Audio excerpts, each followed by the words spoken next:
Okay, people. So the good people at Signature just hooked me up with this new flick, The Black Demon. Dum dum dum dum dum. It is directed by Adrian Grunberg, written by Carlos Cisco and Boise Esquerra. The film is produced by Javier Chapa and John Silk. It's executive produced by Simon Wise, Henry Winterstern, Caleb Ward, Jordan Wagner, Richard Allen Reed, Delphine Perrier, Walter Joston, Patrick Joston, Adrian Grunberg, Jason Michael Gerber, Ariana Frazier, Court Corsi, Vincent Cordero, JJ Carruth, Philip Braun, Ryan Basford, Bruce Barshop, and Martin J. Barab. It's line produced by Joe DeMayo.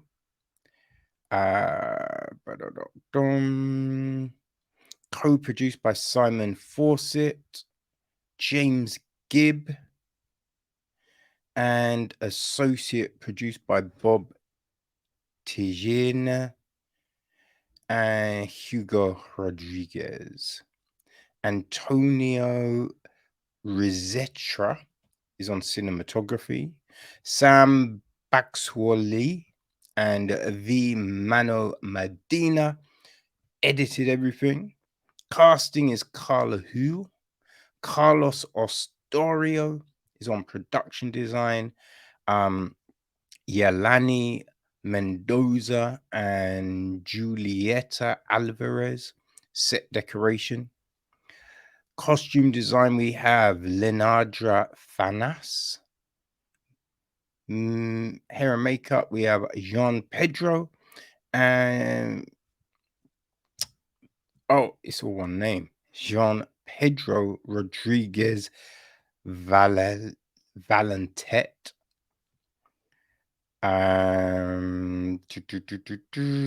Our cast. Okay, so Paul is played by Josh Lucas. His wife Inez is played by Fernanda Urrejola. They've got a daughter, Audrey, who's played by Venus Ariel. Their son, Tommy, is played by Carlos Solórzano. Then we have got Chato, played by Julio Cesar, Cedillo, Jr., played by Jorge Jimenez. Crazy Eyes, played by Edgar Flores. Ella Ray, played by Raul Mendez. His henchman, played by Arturo de Verge. We've got Sidekick, played by Omar Chaparro. The Diver, played by Bolivia Sanchez. The Bartender, played by Luis Del Val. Harbor Master, played by Omar Patin. And Chocalito, played by Hector Jimenez. Right, so the gist of the flick. Paul Sturges takes his family on a trip to Mexico to inspect an oil rig his company owns. Once they get out there, he finds the place almost abandoned with only a few terrified workers left, who tell him that the rig has been repeatedly attacked by a monstrous shark that is part of a Mexican legend. With the rig sinking into the water and the shark hunting them, he must find a way to get his family to safety and stay alive. Oh, I mean, originally the rig is not sinking. It's just dilapidated, right? So we start off with the family driving. right? You've got the kids in the back arguing, you know what I mean? Parents in the front.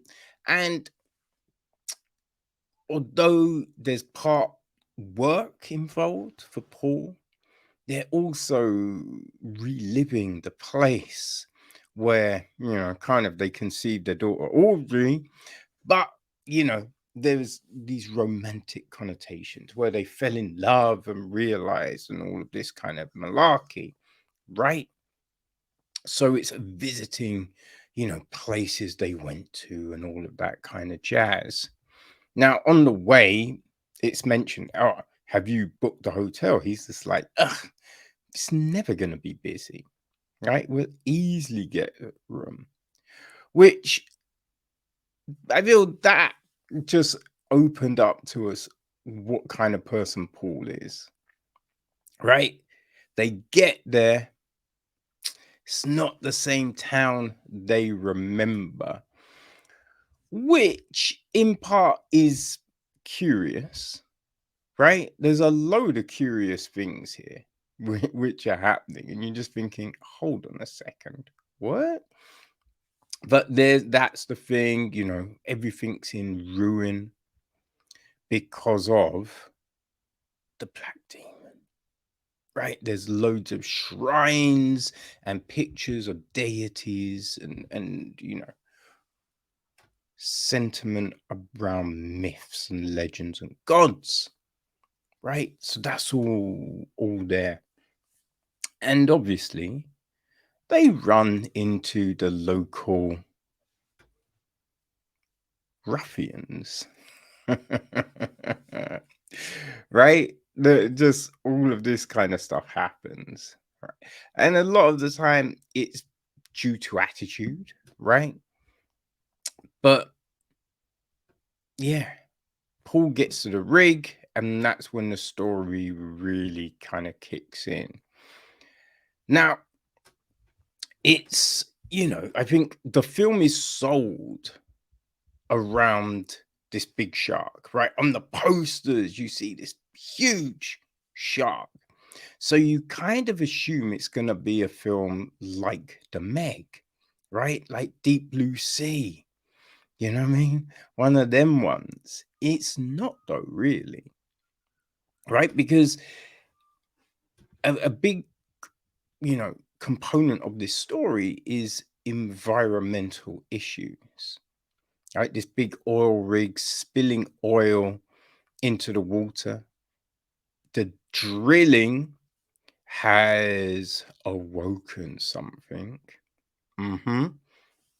And you've also got the fact that, yeah, this company, Nixon Oil, they skirted health regulations in the whole building, which we know this happens, right? These companies go to different countries where they do not follow the health and safety regulations in their home country, right? Building anything in the UK, in the States, there's strict rules you have to abide by. You go somewhere else, don't always have to follow those rules. You know what I mean? Especially when you go to, you know, underprivileged countries, right? Countries that aren't economically as affluent as others, right? You can just pretend, say you're inspecting, but you're not really. I mean, Shell do it all over the place in Nigeria, South America. There's always these oil spills and things like this, and they never really get into trouble.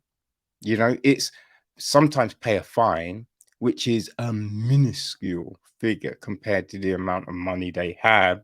A lot of times they just refuse to pay that fine, you know?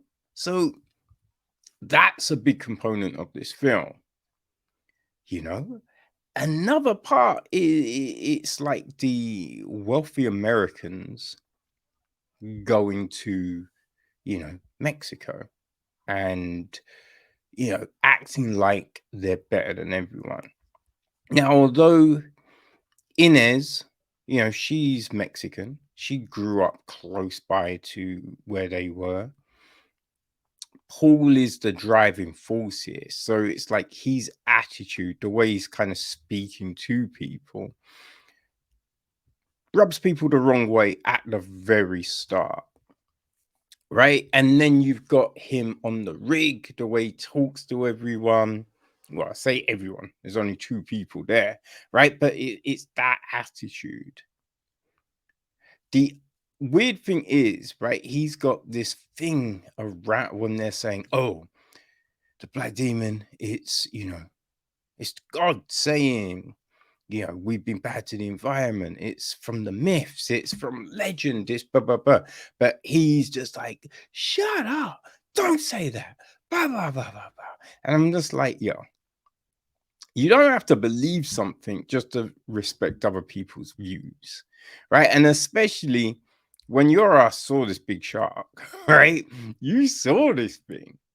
You know what I mean? It's not a situation where they're talking about something that you've never seen. No, you saw it.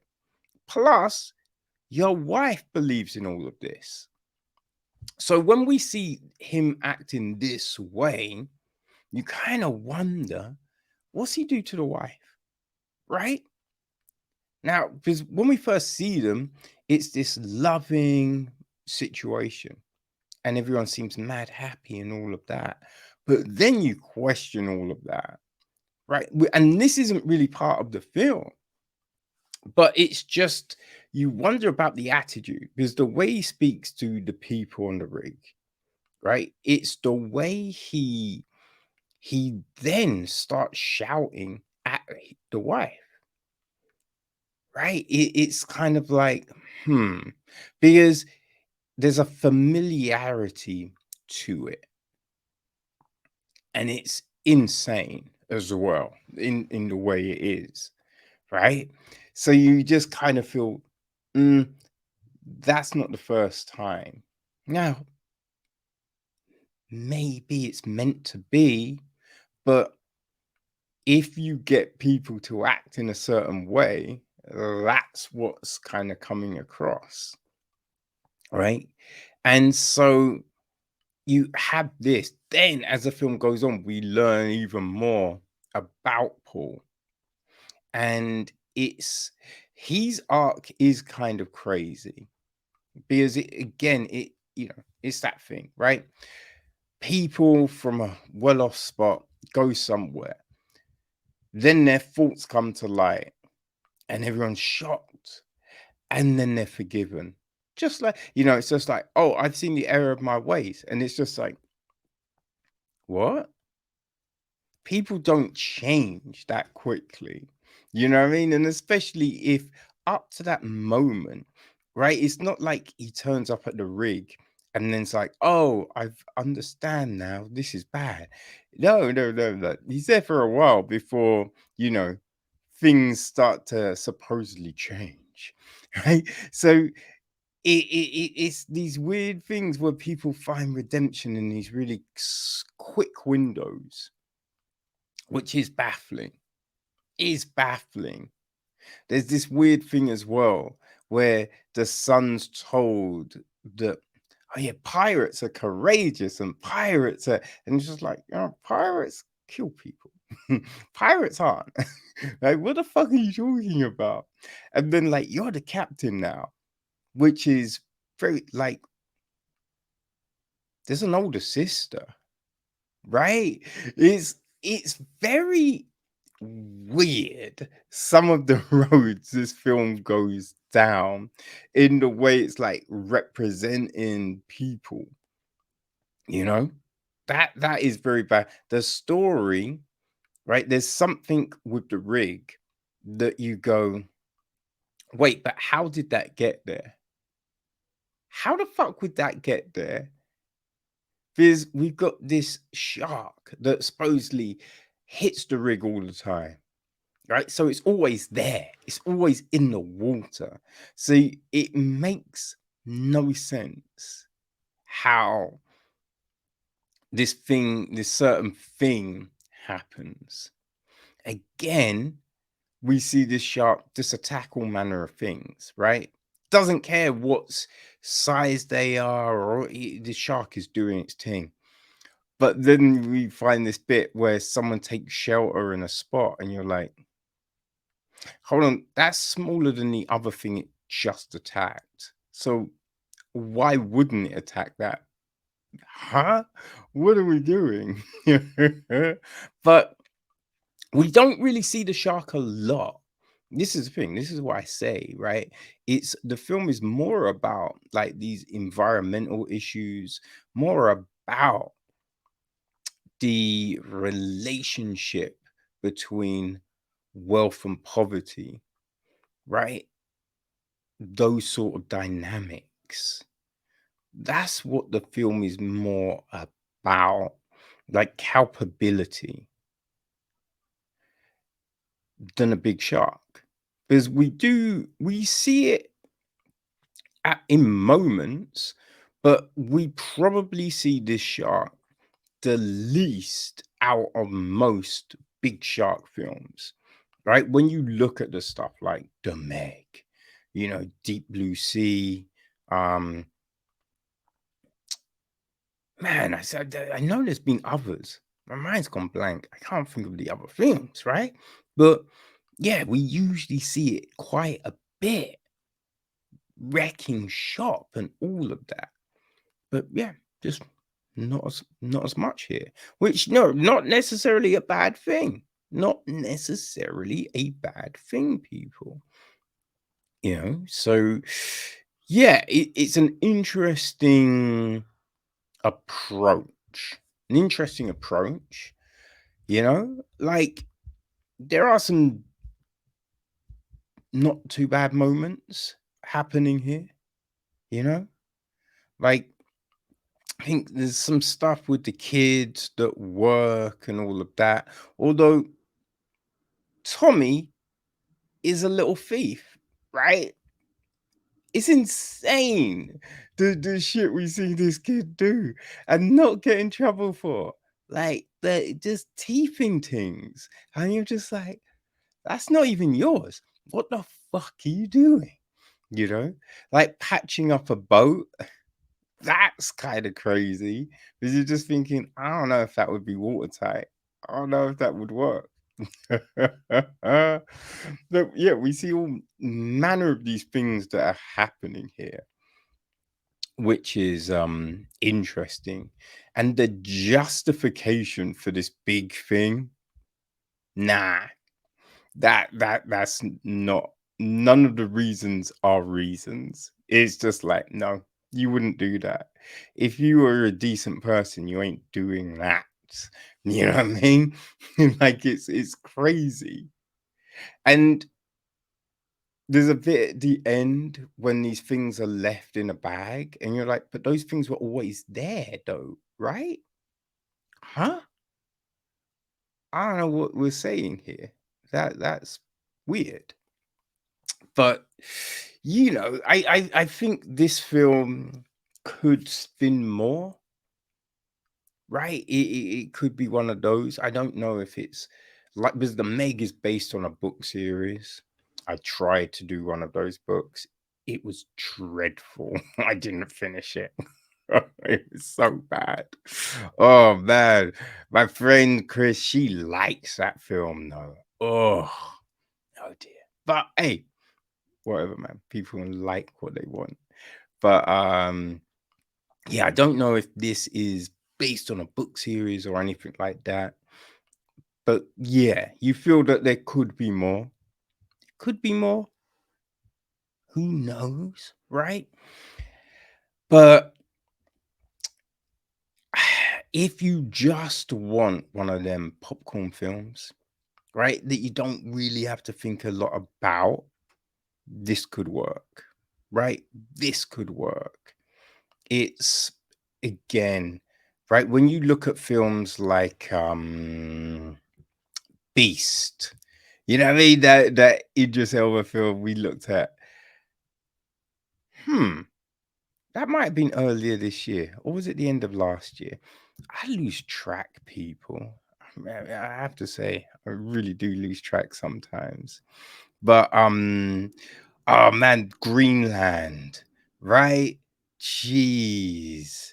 Yeah, that's one. Yes, yes, yes. Greenland, yeah, Beast, Lion, right? Deep Blue Sea, The Meg. If they're your films, then this could work for you. One thing I did really think was good at the very beginning, right? They do the sprawling text bit, the scrolling text bit. Now they narrated it as well, and I'm just like, why does no one else do that? You know what I mean? It works. It works, right? But then there are subtitles that are really fucking hard to see because there's no border behind them and they go kind of fast. I'm pausing this film quite a bit, right? That was frustrating. But yeah, listen, this film it drops on VODs on the 19th. That's Monday coming up. And if you're still one of them peoples that likes your hard copy versions, it will be dropping on DVD and Blu-ray on the 17th of July. All information on the website, people. So, if you want a environmental shark flick, The Black Demon could be for you.